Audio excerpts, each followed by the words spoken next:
¿Estamos? Bien.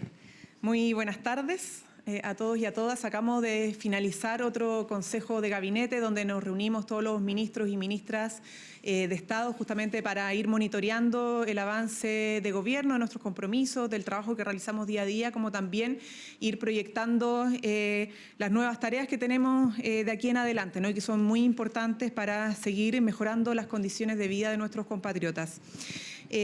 Ahora me acompañan, después de este Consejo de Gabinete, el ministro Canciller, el ministro de Relaciones Exteriores, Alberto Van Claveren, la ministra subrogante de Salud, Andrea Albagli, y el ministro de Hacienda, Nicolás Grau, justamente porque queremos contarle algunas cosas que son importantes de la agenda de gobierno, dada la reunión que sostuvimos.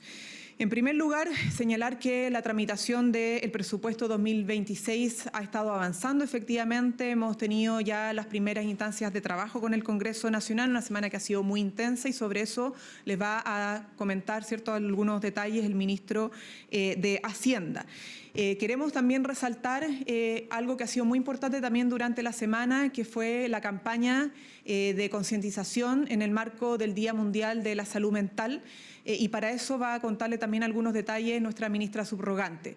Quiero en este sentido reforzar algo que ha dicho en reiteradas oportunidades nuestro presidente de la República. Tenemos hoy día un problema a nivel mundial y particularmente también en nuestro país asociado a la salud mental. Y por eso es que es tan importante que tomemos mayor conciencia de este fenómeno.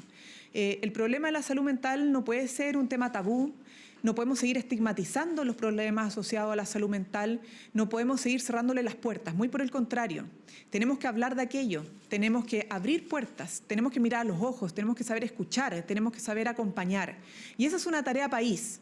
Y por eso la campaña busca justamente abrir esta conversación, entendiendo que hay responsabilidades institucionales del Estado, de hacer mayor esfuerzo en invertir en salud mental como lo hemos estado haciendo, de hecho con las inauguraciones, hoy día también otra nueva de los COSAM, de los Centros de Salud Mental Comunitarios, como todo lo que tiene que ver con infraestructura, pero también acompañamiento y recursos.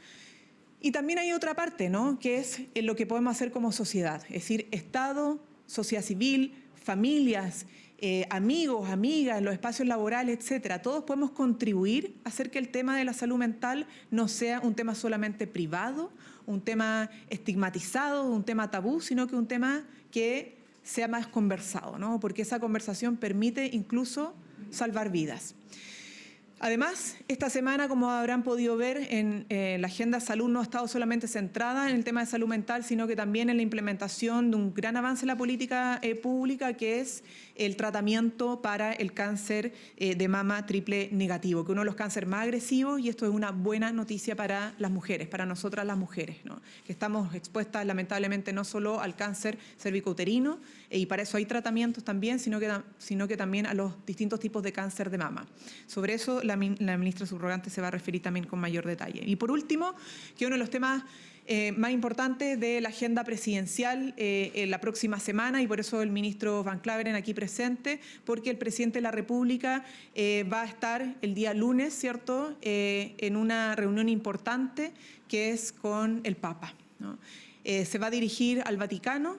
Es un viaje de alto nivel en el marco de lo que ha sido la agenda internacional del presidente de la República, que es la defensa de los derechos humanos, de la democracia, el respeto a la condición humana, sea donde sea, ¿no?, en el país que sea.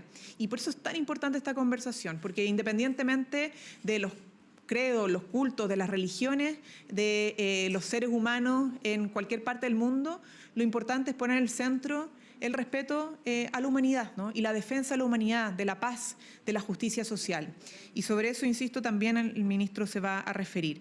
Hace una semana muy intensa, la próxima semana también lo va a hacer, y mientras el presidente de la República esté en su gira en el Vaticano, este gobierno, los ministros, ministras de Estado, los subsecretarios y subsecretarias vamos a seguir en Chile trabajando intensamente por hacer que nuestro país siga avanzando en más derechos, en mayor justicia social y en hacer también que el gasto con mucha responsabilidad fiscal pueda llegar a aquellos que más lo necesitan. Ministro Van Claveren, al otro lado.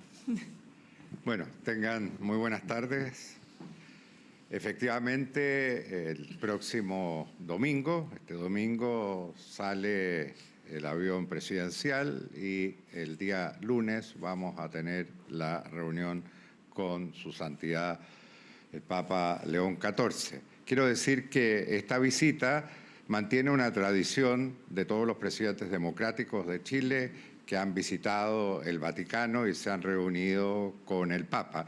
Y tiene un carácter especial porque la verdad es que ya el año pasado nos tocó la oportunidad de participar en una ceremonia en el Vaticano, donde estaba presente el Papa Francisco, y el Papa Francisco expresó su interés en una reunión personal con el presidente Boric, ¿no?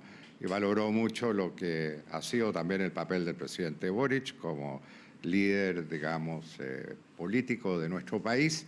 Lamentablemente esa visita no pudo concretarse por las razones que conocemos, pero el interés se ha mantenido en el Vaticano y lo que esperamos es una conversación muy interesante entre el Papa y el presidente Boric. El Papa ha manifestado también muy recientemente su interés en los temas sociales, su preocupación también por una serie de problemas globales y creemos que ahí hay un ámbito de coincidencia muy significativo entre lo que son las inquietudes del Papa León XIV, quien por lo demás conoce América Latina extraordinariamente bien, ya que se desempeñó durante 20 años en Perú, y el presidente Boric. Aparte de eso, la visita al Vaticano y a Italia comprende una actividad muy relevante al día siguiente en la FAO, en que justamente se va a celebrar una cumbre en torno a varios temas, entre ellos sobre todo el tema del agua, un tema que es muy significativo para nosotros. Hay una actividad empresarial significativa organizada por Inveschile. Aparte de eso, también hay una reunión de carácter protocolar, pero que creemos que va más allá del puro sentido protocolar, con el presidente Mattarella, que es una figura de mucha autoridad moral en Italia. Y por cierto, también hay un seminario que organizó una fundación italiana para conmemorar los 50 años del intento de asesinato por parte de agentes del Estado de Chile, eso hay que tomarlo en cuenta, de Bernardo Leyton, gran dirigente demócrata cristiano, ex vicepresidente de la República, y su señora Anita Fresno. Producto de ese atentado, que fue incluso con uso de metralletas, quedó lesionado para siempre Bernardo Leyton y su mujer quedó parapléjica. En consecuencia, fue un hecho muy trágico y que llegó muy al corazón de Italia, básicamente también por los vínculos que existían entre la democracia cristiana italiana y su contraparte chilena. Eso es, digamos, la esencia del viaje del presidente al Vaticano y a Italia.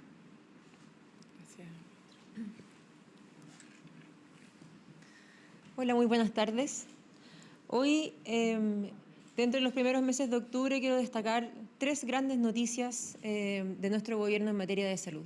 Lo primero es recordar que hace pocas semanas cerramos la campaña de invierno y un gran avance para nuestro país que refleja un cambio radical es que por segundo año consecutivo hemos cerrado la campaña de invierno sin lamentar la muerte de ningún niño menor de 1 año a causa del virus respiratorio sincicial. Esto es como se da en consecuencia de la introducción del medicamento innovador, el Nirsevimab, que es un medicamento preventivo para este virus respiratorio, el virus respiratorio sincicial, que significaba una altísima carga de enfermedad y altos números, lamentablemente, de fallecimientos, como era habitual en nuestro país. Nunca antes habíamos tenido 0 muertes a causa del virus respiratorio sincicial. Así que seguimos relevando estas excelentes noticias para todas las familias chilenas. Esto es un medicamento que ya permanece de manera constante en nuestro Programa Nacional de Inmunizaciones, así que quiero transmitirle la tranquilidad a todas las futuras madres y los futuros padres que podrán contar con este medicamento para proteger a sus recién nacidos en todas las próximas campañas de invierno que vayamos a enfrentar. También durante el mes de octubre celebramos dos grandes efemérides. Una de ellas, como mencionaba la ministra Vallejo, se refiere al cáncer de mama. Octubre es el cáncer de mama. Y tenemos también entonces esta excelente noticia que poder comentarle a todas las personas de nuestro país. El cáncer de mama es la causa de mortalidad prematura más alta en nuestro país, y dentro de los tipos de los cánceres que afectan a las mujeres, el cáncer de mama es el más frecuente, es decir, el de más alta incidencia, y también el de más alta mortalidad. Dentro de los tipos de cáncer de mama que existen, hay uno de mayor preocupación que se da principalmente en mujeres jóvenes y que es más agresivo en su avance porque se caracteriza por no tener receptores hormonales, por lo cual no responde a las terapias habituales y requiere de terapias innovadoras que también son de alto costo. Hay un medicamento en particular, el pembrolizumab, que se utiliza para este cáncer de mama, que hasta el día de hoy solo se podía acceder a través del gasto de bolsillo de las familias chilenas con un altísimo costo.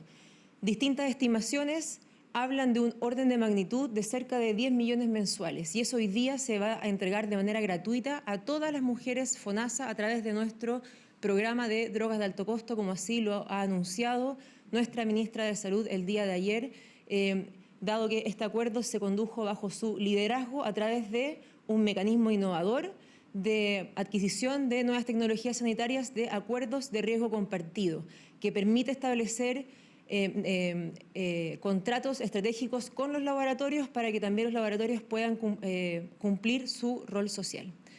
Estos dos elementos con los que comienzo destacando, tanto el nirsevimab para la protección de los menores contra el virus respiratorio sincicial y el acceso gratuito a este medicamento de alto costo, reflejan la convicción de este gobierno en el avance hacia la equidad en salud, porque así construimos seguridad social y hacemos real el derecho a la salud. Y también, como lo mencionaba la ministra, octubre es el mes de la salud mental, en particular hoy 10 de octubre es el Día Internacional de la Salud Mental, y estamos muy contentos como gobierno de poder ofrecerle al país la primera campaña comunicacional de salud mental que se ha hecho en nuestra historia sanitaria. El Ministerio de Salud tiene muchas campañas de comunicación donde prioriza cuáles son los principales problemas de salud para la población y poder canalizar a través de estas campañas nuestros esfuerzos de comunicación de riesgo. Por primera vez, el Ministerio de Salud prioriza de esa manera la salud mental bajo la convicción de este gobierno de poder darle la importancia política a salud mental que sea equiparable a su importancia y su prioridad que tiene dentro del contexto de la salud pública de nuestro país. Como podemos hablar de múltiples diagnósticos dentro de salud mental, podemos hablar de trastornos del comportamiento, del desarrollo, trastornos cognitivos, trastornos del ánimo. Decidimos no especificarnos en ninguno, sino que hablar de lo que es un problema de salud pública en sí mismo y que se refleja en cualquier problema de salud mental que estemos hablando, y eso es el estigma, que se refiere al conjunto de actitudes y percepciones negativas que tiene la sociedad hacia personas que tienen algún problema de salud mental. Esto no es inocuo, es algo que nos hace mal, lleva a que las personas que tienen alguna experiencia difícil en salud mental sientan vergüenza y sientan temor a recibir el rechazo de otras personas por comunicar cuáles son sus dificultades.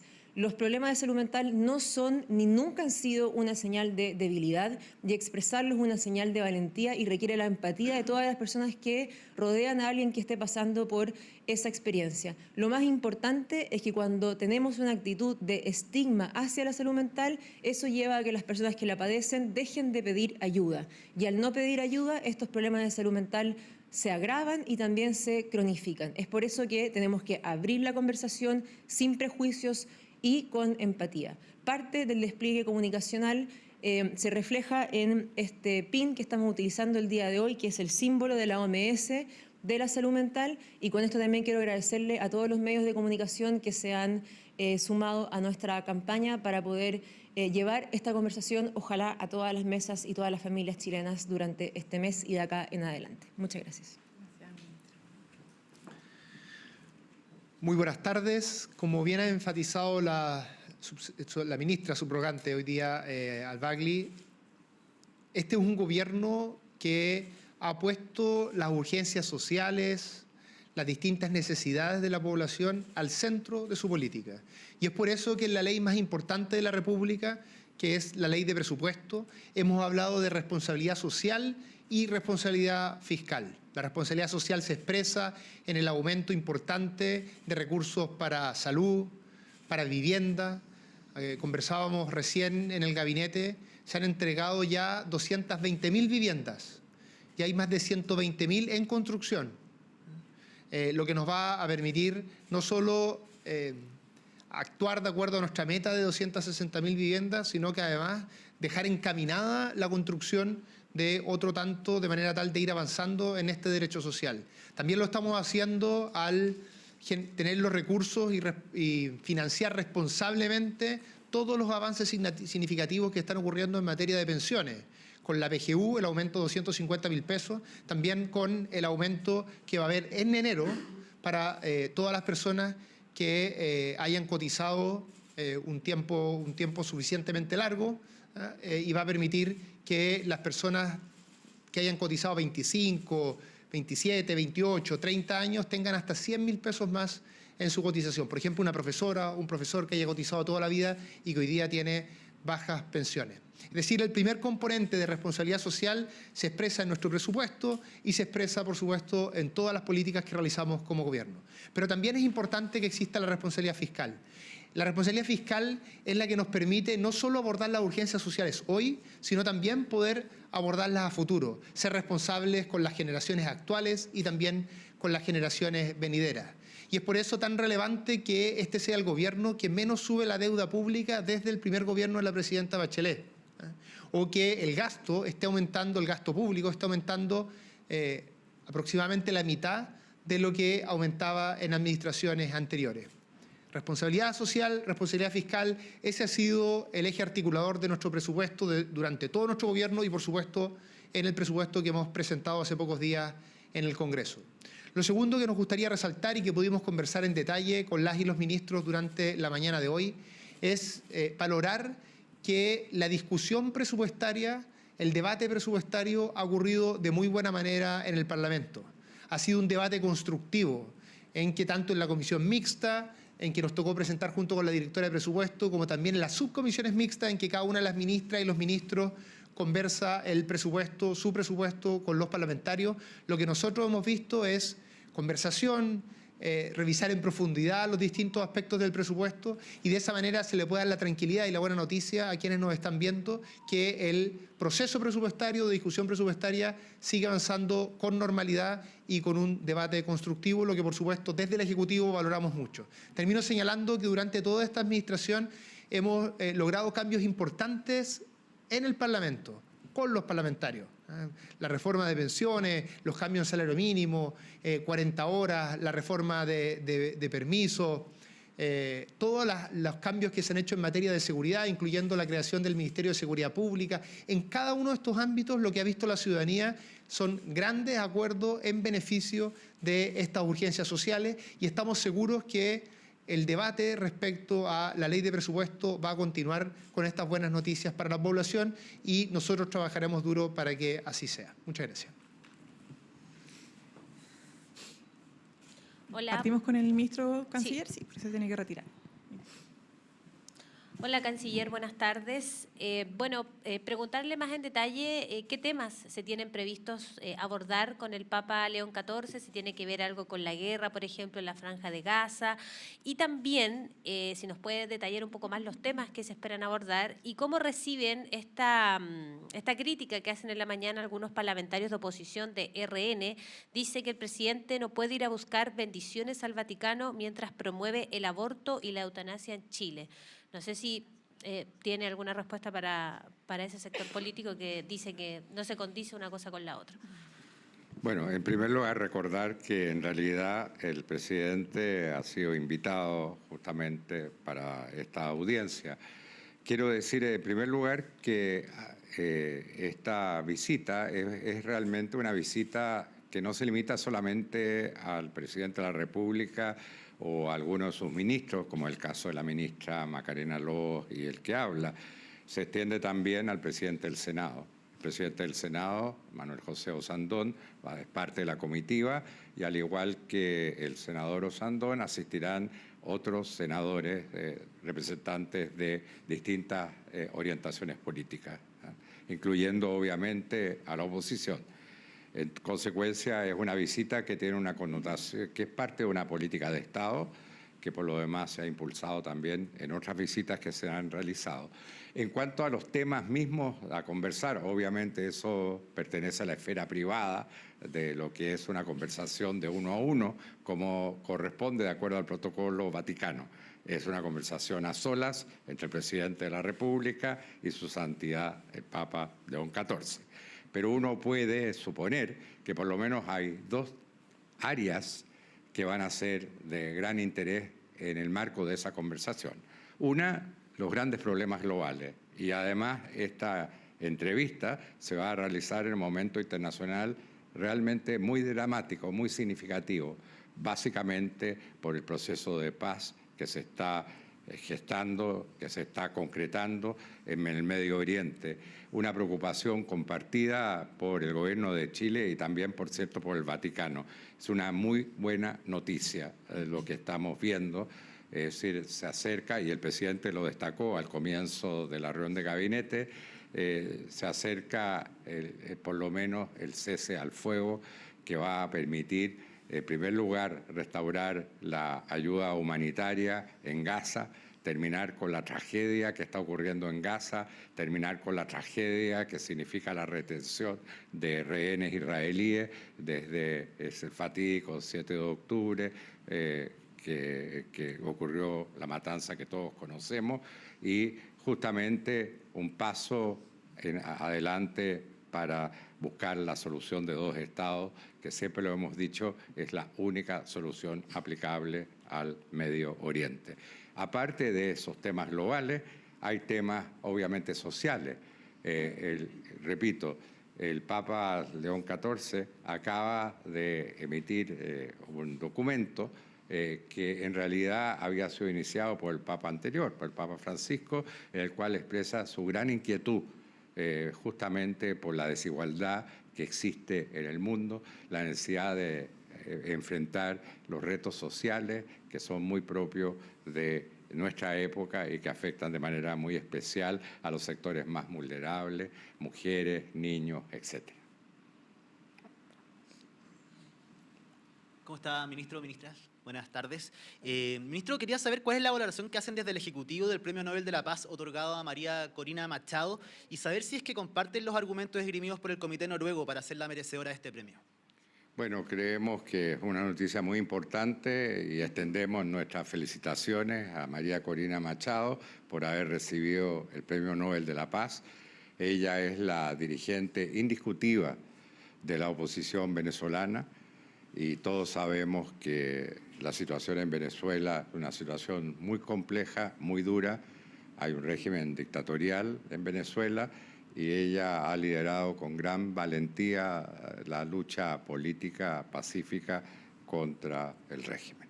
Así que realmente extendemos nuestras felicitaciones. Hola, canciller, buenas tardes. Quería preguntar acerca de qué justificación hay desde el Ejecutivo tras el reporte de 14 millones, incluyendo otros 12 en pasajes de avión de la subsecretaria Claudia Sangüesa, siendo que ella viajó en el avión presidencial, lo que teóricamente no debería generar un costo alguno en pasajes, todo esto en el contexto de la Expo Saca 2025. Desconozco el detalle, pero lo que le puedo informar es que normalmente, tanto en el caso de la subsecretaria Sangüesa como en mi propio caso, muchas veces combinamos una participación en una gira presidencial con una actividad complementaria, aprovechando justamente el viaje, una actividad complementaria que cumpla otros países, que cubra otros países del área.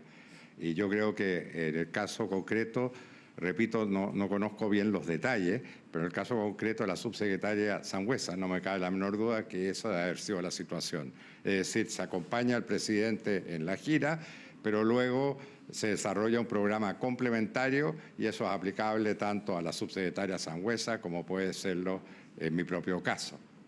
Se combinan entonces dos viajes. Y eso es lo que puede explicar el costo complementario.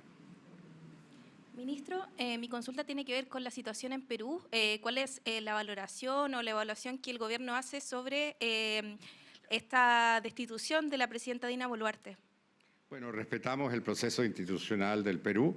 Es importante comprobar que ese proceso se desarrolla de acuerdo se desarrolle de acuerdo a la institucionalidad peruana. Obviamente, Chile mantiene el principio de no intervención. Tuvimos una buena relación con el gobierno de la presidenta Boluarte y pudimos avanzar en varios temas de la agenda bilateral y esperamos que lo mismo suceda con el nuevo presidente del Perú y también esperamos que el proceso electoral que se va a realizar en Perú el próximo año, en el mes de abril, pueda realizarse con plena normalidad. ¿Cómo está, canciller? Quería preguntarle respecto a la candidatura de Michelle Bachelet a la ONU. Sabemos que viaja a China en las mismas gestiones que está haciendo la expresidenta. Usted, cuando se anunció esta candidatura, habló de que iba a ser una campaña austera. ¿Sigue manteniendo esa misma postura del gobierno que va a ser austera? Y si es así, yo se lo pregunté como hace una semana y media y usted no me quiso dar una cifra. ¿Me podría decir ahora cuánto va a costar la campaña? Bueno, absolutamente. Le puedo confirmar que será una campaña austera con cargo a lo que son los fondos normales del Ministerio de Relaciones Exteriores. Nosotros en el Ministerio de Relaciones Exteriores tenemos, como otros ministerios, un ítem respectivo para financiar pasajes y viáticos.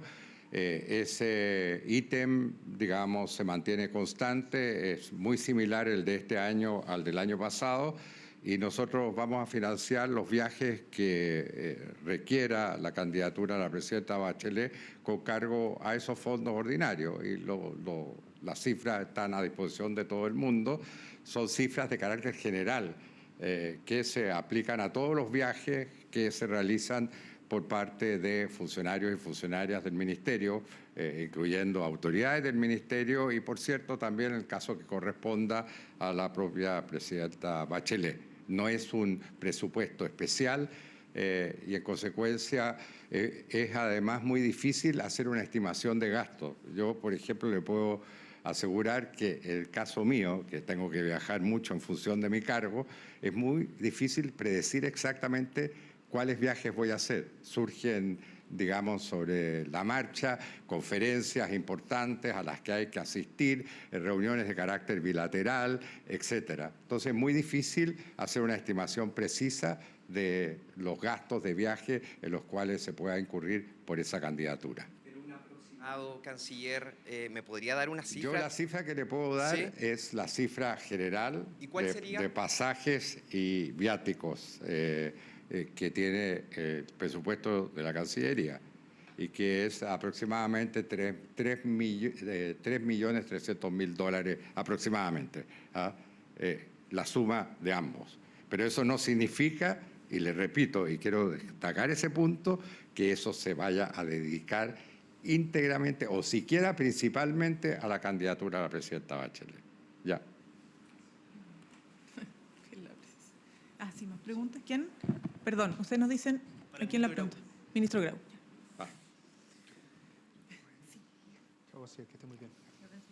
¿Cómo está, ministro? Buenas tardes. Le quería preguntar por el precio del cobre que alcanzó niveles históricos el día de hoy. Quería saber su análisis acerca de lo que está ocurriendo con el cobre precisamente y cuánto esto va a contribuir a las arcas fiscales en medio de este escenario de estrechez. Bueno, lo primero es celebrar esa noticia. Nosotros somos el primer productor nacional de cobre. El cobre, además, es un orgullo para nuestro país. Durante nuestra administración, la inversión en producción de cobre ha aumentado de manera importante. Hay para los próximos 10 años 80.000 millones de dólares de inversión proyectada en materia minera y eso nos va a permitir que, a pesar que la producción minera había bajado algunos años antes de que nosotros asumiéramos y también los primeros años de nuestro gobierno, a propósito del trabajo que se ha hecho en la articulación público-privada de generar mejores condiciones para la inversión, del royalty también, que permitió recaudar más, pero también dar certeza, esa inversión de cobre está aumentando. Entonces, en un país como el nuestro, que somos líderes mundiales de cobre, que además la inversión de cobre está aumentando, por supuesto que es una muy buena noticia que el precio del cobre suba. ¿Cómo se expresa esto en el presupuesto? Allí hay que entender bien cómo funciona nuestra regla de presupuesto, nuestra regla de déficit estructural. Lo que señala esa regla es que Chile debe gastar de acuerdo a los ingresos estructurales, que son los ingresos permanentes. ¿Qué significa esto? Que el presupuesto puede aumentar en la medida que se piense que ese aumento del precio del cobre es permanente. ¿Quién determina eso en nuestra institucionalidad? Es un comité independiente del gobierno, de expertas y expertos, que ya sesionó durante este año y que efectivamente determinó un aumento en el precio del cobre de largo plazo. Y esos son parte de los parámetros que se consideran en el presupuesto del año 2026. Y ahí el precio del cobre subió aproximadamente de $4 a $4,38. Por lo tanto, ya se reconoció que parte de los aumentos que estamos viendo ahora, algunos de ellos por lo menos debieran ser estructurales, y eso nos está permitiendo tener un gasto para el 2026 algo más grande de lo que se pensaba hace algún tiempo, hace algunos meses. Ministro, buenas tardes. Yo quería consultarle por la propuesta del candidato Johannes Kaiser, que estuvo ayer en el programa Candidato Llegó tu Hora de TVN, en donde plantea una reducción del gasto fiscal de entre 12.000 y 15.000 millones de dólares. Preguntarle qué le parece esa propuesta, la ve viable, incluso es bastante más de lo que ya había planteado José Antonio Kast. Bueno, efectivamente, tanto el candidato Kaiser como el candidato Kast han hecho propuestas de recortes de gran magnitud. Lo que nosotros hemos dicho responsablemente como administración y conociendo, por supuesto, el funcionamiento del Estado, es que cuando se hace una propuesta de esa magnitud es importante decir de dónde van a salir esos recursos. Ni el candidato Kast ni el candidato Kaiser han dicho aquello. Por supuesto, han esbozado algunas respuestas, pero esas respuestas no han sido con el nivel de detalle que la ciudadanía merece. Nuestra visión, y es también la visión que ha dado la candidata Matei, el exministro Briones, en general todas las personas que tienen experiencia en la administración del Estado, que han pasado por el Ministerio de Hacienda, sin importar su visión política, lo que han dicho de forma muy clara al país, que una reducción de 6.000 millones de dólares o de 14.000 millones de dólares, de 10.000 millones de dólares, todos esos montos tienen que ser debidamente aclarados, porque lo más probable es que, dada esa magnitud, la única forma de hacer esa reducción implique recortes sociales. Entonces, lo que hemos preguntado es, ¿estos recortes van a ser a la PGU? ¿Estos recortes que ha planteado el candidato presidente de Kaiser y Kast van a ser al sistema de salud, a las personas que se han contratado para los hospitales, los nuevos hospitales, para que puedan funcionar de buena manera? Bueno, todas esas preguntas tienen que ser debidamente respondidas y es la discusión presupuestaria un momento muy adecuado para esa conversación, porque la discusión de presupuesto le permitiría a quienes proponen estos recortes hacer una propuesta detallada, ítem por ítem, respecto a cómo van a hacer esa reducción de gasto. Queremos despedir a la ministra subrogante de Salud, que se tiene que trasladar a Quilpué para la inauguración del COSAM. Recordamos.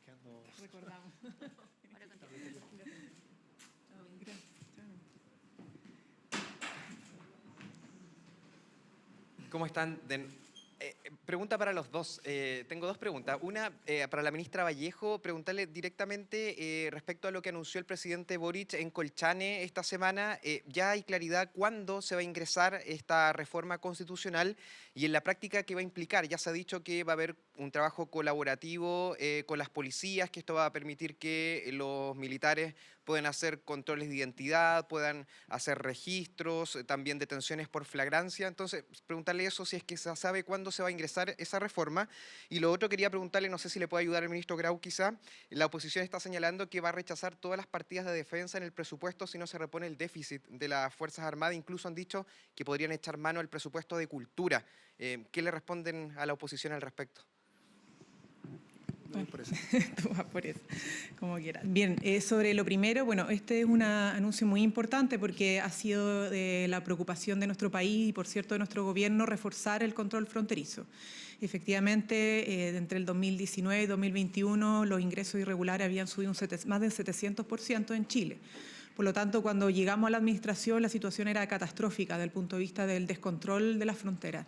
Y hemos tenido que invertir muchos recursos para mejorar la situación, ¿no? Y para revertir esa tendencia al alza. De hecho, gracias a la presencia de nuestras Fuerzas Armadas en la frontera, en conjunto con las policías, gracias a la inyección de recursos para nuevas tecnologías en el monitoreo y control y la vigilancia en la frontera, hemos logrado reducir un 48% de los ingresos irregulares, ¿no? Frente a un alza, insisto, de un 700% que teníamos. Pero no bastaba y por lo tanto el anuncio de la reforma constitucional para hacer este trabajo más permanente, más como política de Estado, insisto, de la presencia de la Fuerza Armada en la frontera es clave, ¿no? Esto se ha venido trabajando hace un tiempo ya por parte de los equipos, no es algo que simplemente se anuncia y se parte ahora, ¿no? Ha venido un trabajo sostenido por parte de los equipos especializados en esta materia y por lo tanto nosotros esperamos que en los próximos días pueda ser ingresada esta reforma constitucional, y obviamente habilitar el debate en torno a los detalles que ustedes preguntan. Nunca vamos a excluir el trabajo de otras instituciones porque la gracia del combate a estas situaciones, ¿no? O sea, la delincuencia, el crimen organizado o los ingresos irregulares, es un trabajo coordinado del Estado, ¿no? Entonces, esto implica siempre que, dada la necesidad de tener una presencia más permanente de las Fuerzas Armadas, no se pierda de vista nunca y no se deje de hacer nunca la colaboración con las policías, ¿no? Tanto Carabineros como también la PDI, que es clave en el tema del control fronterizo. Entonces, la gracia de esto es que siempre se va a mantener una coordinación de Estado en el resguardo de las fronteras. ¿No es saltarse el Congreso con vía decreto que el presidente? No, porque si hay consenso, obviamente, en el Parlamento, esto se va a proponer al Parlamento, ¿no? O sea, no pasa por fuera del Parlamento, pasa por el Parlamento la discusión sobre si es que hay acuerdo o no. A nuestro modo de ver tiene que ser, hay acuerdo o no con hacer la presencia de las Fuerzas Armadas y el Ejército algo permanente, dada la línea de defensa que también tenemos que tener de nuestra y protección de nuestras fronteras. Entonces, esto sería un cambio constitucional, los cambios constitucionales no se decretan, se discuten en el Parlamento y se votan en el Parlamento. A ver, lo primero es señalar que, como ha sido de hecho reconocido por todos, el presupuesto, la propuesta de presupuesto para el año 2026 permite el buen desarrollo de todas las tareas que tiene que realizar nuestra defensa, que son por supuesto tareas de máxima relevancia para el país, ¿eh? Por lo mismo, nosotros creemos que si todos tenemos un acuerdo respecto a que ese presupuesto es razonable y que permite bien cumplir las labores de defensa, esperamos tener un amplio consenso apoyando ese presupuesto.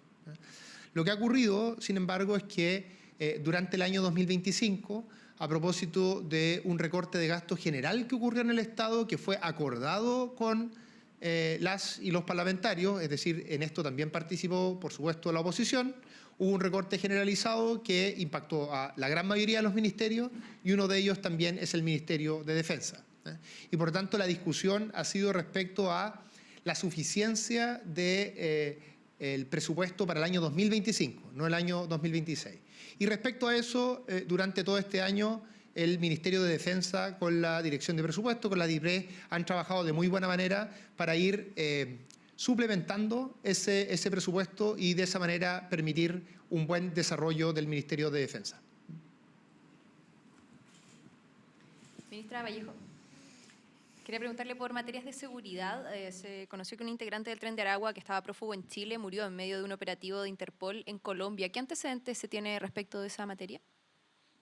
Desconozco si hay algún antecedente entregado al Estado de Chile, pero evidentemente ustedes saben que más allá del caso ha habido un esfuerzo muy importante por parte del Estado chileno en conjunto con otros estados de la región y particularmente sus policías en combatir sin descansar un segundo el crimen organizado que es transfronterizo, ¿no? Y que nos está impactando a los distintos pueblos de la región. Entendemos obviamente que hay una labor de otro estado en este caso en particular y que en el operativo finalmente generó el deceso de esta persona. Eso es parte del trabajo de las policías y del otro estado, ¿no? En este caso Colombia. Desconozco, insisto, los detalles, si se ha reportado información, si se requeriría información por parte de nuestro Estado, pero lo importante es que en Chile y en otros países de la región se está combatiendo al crimen organizado y particularmente una de las bandas más peligrosas que ha impactado a nuestra población, que es la del Tren de Aragua.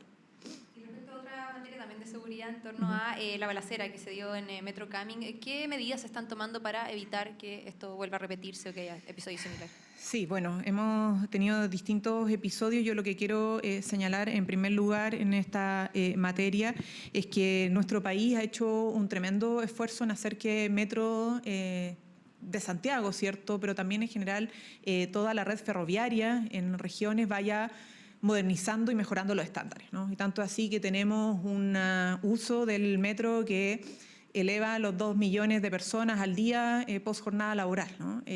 Y hemos ido ampliando las líneas de metro. Esto ha sido un esfuerzo de Estado, por cierto, de la empresa autónoma, una empresa pública autónoma, pero gobierno tras gobierno, Metro ha ido dando pasos significativos de progreso, de modernidad, de inclusión, de alcance, de tecnología, etcétera, pero también de seguridad. Y en eso tenemos que considerar que Metro ha hecho inversiones en televigilancia, en cámaras, en seguridad privada, dentro de Metro incluso muchas veces en los espacios de acceso al Metro por eventos de incivilidades como también de lisa y llanamente delitos, ¿no? Y por lo tanto, siempre esto va a requerir mejoras continuas, ¿no? Y nosotros esperamos que así como se ha ido progresando en la modernidad de Metro, gobierno tras gobierno, esta ha sido una tarea que se siga desarrollando para justamente hacer que Metro crezca, pero también siga siendo más moderno y seguro para los usuarios.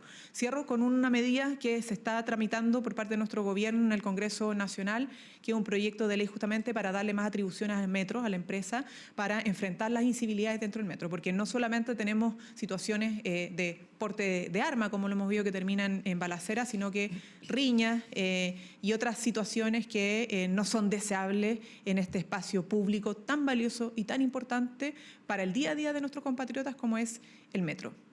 Mi pregunta es en específico respecto a esta balacera, considerando que hemos visto múltiples episodios de incivilidades, pero es distinto el nivel de gravedad. Por eso, si es que hay algo en específico en torno a medidas de seguridad extra producto de lo ocurrido. Sí, mire, hay inversiones que han estado desarrollándose, se han estado implementando en Metro en torno a seguridad. Respecto al hecho en particular, ustedes saben que nosotros tenemos un trabajo siendo empresa autónoma Metro con el Ministerio de Transporte para ir viendo siempre cómo se pueden mover los elementos de seguridad internamente en Metro. Hay veces que los puntos críticos están más en ciertas estaciones, hay veces que se establece un diagnóstico en conjunto con Metro para trasladar, por ejemplo, los equipos que se tienen a otros puntos que son más críticos, equipos, digo, recursos humanos, seguridad privada, o si se requiere, por ejemplo, mejorar las capacidades de televigilancia en ciertas estaciones. Entonces, estas cuestiones son siempre dinámicas, conversadas con Metro respecto a los eventos particulares, pero en términos generales y estructurales, la inversión en seguridad se ha estado desarrollando, es cada vez mejor y eso ha permitido ir disminuyendo efectivamente los eventos indeseados en Metro.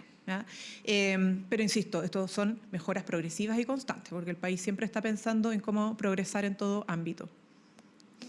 Ministra, buenas tardes. Yo quería consultarle cuál es la reflexión que hace La Moneda una vez conocido durante esta jornada el informe de la DGAC que plantea las causas fortuitas de la muerte del presidente Sebastián Piñera en su helicóptero, particularmente confirmando una situación, insistimos, fortuita, un empañamiento de su vidrio. Y quería aprovechar también de consultarle por lo planteado ayer por el candidato Johannes Kaiser respecto de cuestionar la causal de violación en el aborto, asegurando que es algo que va a revisar, que falta denuncias en caso de que él llegue a La Moneda, y esta idea también que ha planteado de expulsar a niños migrantes que hayan ingresado irregularmente. Mire, sobre lo primero, entendemos que hay un informe técnico, no es pertinente que el gobierno tome una posición sobre un informe técnico en el marco de una investigación que está en curso. Por cierto que sí valorar que la investigación avance, ¿no? Y reiterar, obviamente, la solidaridad con la familia del exmandatario, con los seres queridos, al conocer ciertos antecedentes nuevos y avances de la investigación de la causa de su fallecimiento, ¿no? Sobre lo segundo, miren, ustedes saben que como gobierno hemos estado siempre en defensa de los derechos y las libertades de las mujeres y particularmente en un tema tan sensible que es el padecimiento de las mujeres, tanto mayores de edad como menores de edad, al ser víctimas de violación, ¿no? Esto es algo muy grave que lamentablemente sigue pasando en el mundo, en Chile también. Y por lo tanto hacer retroceder una legislación que le permite a niñas y mujeres poder decidir sobre la interrupción o no de su embarazo por la causal de violación es un elemento que violenta, ¿no?, a las mujeres. Porque gracias a este proyecto que costó mucho tiempo poder no solamente discutirlo abiertamente, sino que también resolverlo en términos legales, las niñas y mujeres han podido acceder de manera segura a la interrupción del embarazo después de haber sido lamentablemente violadas, es decir, haberse visto vulneradas en su indemnidad sexual. Y que alguien simplemente amenace con retroceder en este derecho, obviamente, que puede generar violencia para aquellas niñas y mujeres. Y cuando decimos querer proteger la infancia, yo creo que eso tiene que pasar en todo orden de cosas. Sean chilenos o no sean chilenos, los niños son los niños. Y la infancia hay que protegerla siempre. Hay que darle seguridad y protección, porque los niños y niñas además no son responsables, obviamente, de la situación irregular en la que puedan estar sus padres. Entonces, en esto hay que siempre tener criterios de humanidad, sin desatender los problemas que tenemos en nuestro país en torno a la migración, porque es un problema real. Pero no por eso se justifica que podamos pasar, ¿cierto?, a llevar el debido resguardo y protección de las niñeces. Ministro, ¿cómo están? Buenas tardes. Ministra, el presidente en más de una ocasión ha, de alguna manera, defendido su labor, también ha deslizado ciertas críticas también a candidatos de la oposición a la presidencia.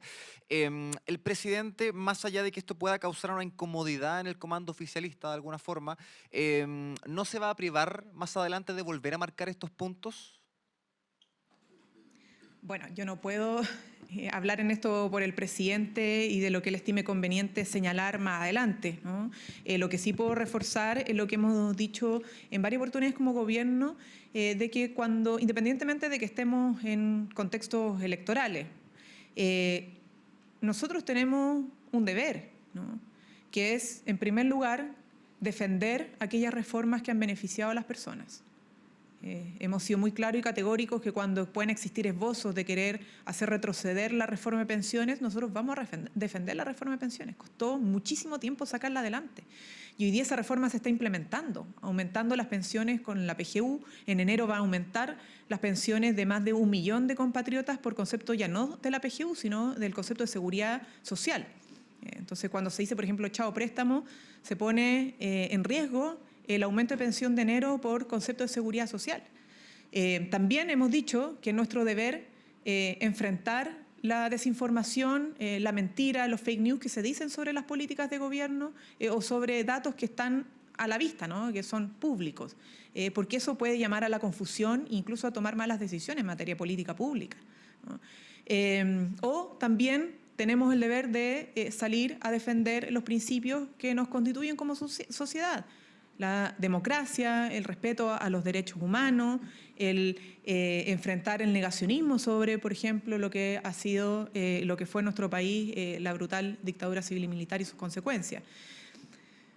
Que los candidatos quieran salir todos los días a golpear al gobierno, a mentir sobre las políticas públicas del gobierno, a mentir o faltar a la verdad sobre información que es transparente y pública, es una responsabilidad de ellos, ¿no? Nuestra responsabilidad es defender las reformas sociales y es defender, obviamente, el debate basado en evidencia y en datos corroborables y no en datos erróneos o en mentiras. Además de eso, ministra, el presidente del Senado hablaba de los dichos del presidente como algo que forma parte de una lógica electoral para el año 2030. ¿Quién es? Perdón, el presidente del Senado, Manuel José Sondón.